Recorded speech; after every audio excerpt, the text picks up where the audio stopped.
একটা গান নিয়ে একটা গোটা পর্ব হবে সেটা খুব একটা সাজুজ্যপূর্ণ বিষয় নয়। তার কারণ হচ্ছে আমরা একটা ট্রেলার নিয়ে কথা বলতে পারি, একটা টিজার নিয়ে কথা বলতে পারি, অথবা একটা সিনেমা বা ওয়েব সিরিজ সর্বোপরি কেমন লাগলো সেই বিষয় নিয়ে কথা বলতে পারি। কিন্তু একটা গানকে নিয়ে তখনই আমরা একটা এপিসোড বানাতে বাধ্য হই যখন সেই গানটি নিয়ে নিরন্তর আলোচনা করতে ভালো লাগে। গতকালই লৌহ গৌরঙ্গের নামে এই সিনেমার একটি গান রিলিজ হয়েছে, সেটি হচ্ছে ক্ষণে গোরা চাঁদ ক্ষণে কালা। এত সুদিং মিউজিক এবং এত হৃদয় বিদারক মিউজিক অ্যারেঞ্জমেন্ট, তার সাথে কথা, লিরিক্স যেটা আমরা বলি, বহুদিন শুনিনি এবং সেই গানটি বারবার শুনতে ইচ্ছা করে। আপনারাও নিশ্চয়ই ইতিমধ্যে বহুবার শুনে ফেলেছেন এবং খুব স্বাভাবিকভাবেই আমি ধন্যবাদ জানাতে চাইবো রিতম সেনকে। তিনি গানটি লিখেছেন। এত ভালো লিরিক্স, এত ভালো গান লেখা, সত্যি অস্বাভাবিক। অনেক অনেক প্রশংসার দাবি রাখেন তিনি, কিন্তু দুর্ভাগ্যক্রমে আমাদের ইন্ডাস্ট্রিতে খুব একটা বেশি যারা গান লেখেন বা গীতিকার তাদের দিয়ে আলোচনা হয় না। তাও সুরকারদের দিয়ে আলোচনা হয়, তাদের স্টেজ আছে।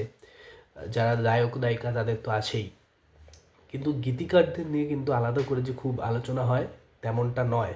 তারা যদি কখনো স্ক্রিপ্ট লেখেন হয়তো চিত্রনাট্য লেখক হিসাবে তাদের কিছুটা প্রশংসা জোটে, কিন্তু শুধু গীতিকার হিসাবে কিন্তু আমরা খুব একটা তাদেরকে গুরুত্ব দিতে বা তাদের সম্মান দিতে সাধারণত দেখি না।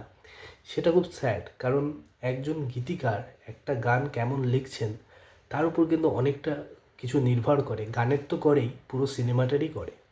তো সেদিক থেকে আমার মনে হয় গীতিকারের অনেক বেশি মর্যাদা প্রাপ্য।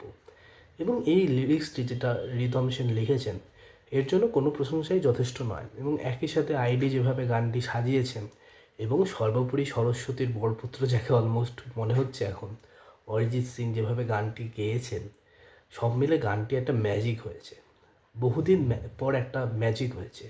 এখন ম্যাজিকের ভিউ কত হলো সব কিছু তো ভিউয়ের বিচারে মাপা যায় না, যদিও আজকাল সেটাই মাপা হয়, কিন্তু আমার সেটাকে অর্থহীন মনে হয়। এর আগে এই সিনেমারই আরেকটা গান রিলিজ হয়েছিল, আমার খুব আশ্চর্যজনক লাগলো এই গানটির এত কম ভিউ কেন। সেটা হচ্ছে দেখো দেখো কানাইয়ের আখিঠারে রই।